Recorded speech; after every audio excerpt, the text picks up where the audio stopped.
Bonjour à vous.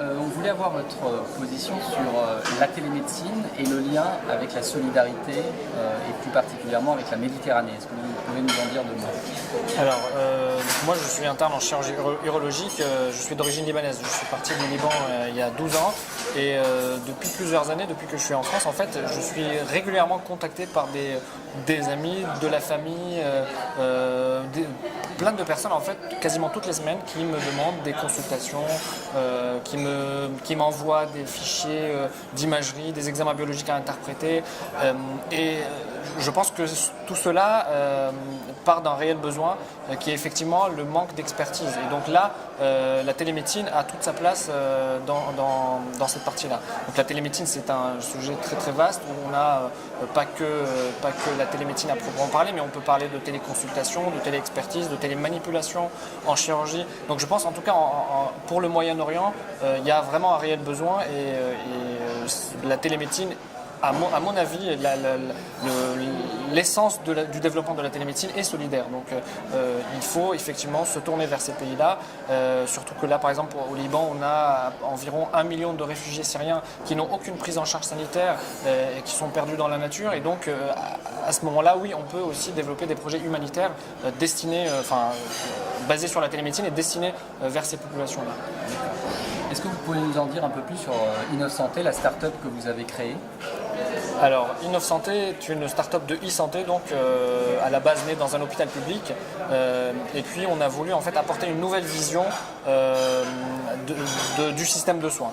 Une vision complètement numérique, dématérialiser totalement le parcours de soins du patient et aussi générer en tout cas des économies de santé publique. Et on lance un des projets phares de notre start-up est le projet de Passeport Vital, qui est un réel projet de big data. En fait, on est un petit peu en concurrence, on va dire, avec le DMP, sans proposer un projet de DMP, mais plutôt une plateforme qui permet de connecter tous les intervenants de santé sur la même interface. Donc on mise sur le patient, c'est le patient qui se déplace entre tous les intervenants, qui va vers le médecin généraliste, vers la pharmacie, vers l'hôpital. Et donc c'est à lui, on s'est dit, on ne va pas réussir à aller convaincre tout le monde d'utiliser le même logiciel pour pouvoir structurer un projet de big data. Et donc on mise sur le patient, c'est lui qui va arriver avec sa technologie, avec son logiciel, et on va pouvoir accéder à cette plateforme, suivre le parcours, tracer tous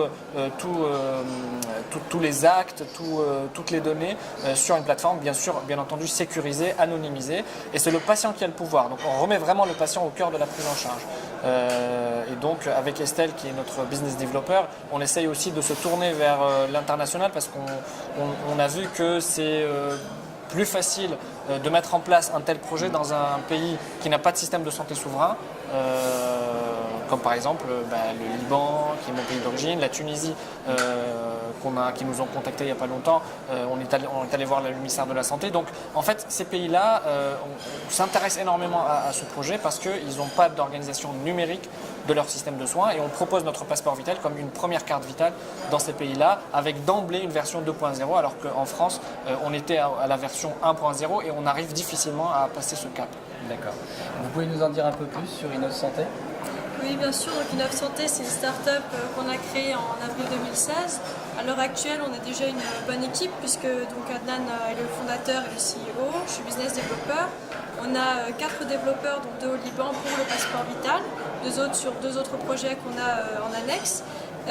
Et aussi, on a 2 personnes, une qui s'occupe de la comptabilité et une autre par rapport au community management. Donc voilà, on est déjà une belle équipe. Après quelques mois de travail, on est dans un incubateur. On a été reconnu Startup de l'année 2016. Donc je pense qu'on a déjà fait pas mal de choses on a joué pas mal de choses et on a un bel avenir devant nous vu les personnes qui sont intéressées par nous, les personnes qui nous ont contactés, que ce soit l'assurance maladie en France ou alors les gouvernements étrangers, voire des ONG par rapport aux réfugiés pour les aider. Je pense qu'on fait du bon travail en ce moment.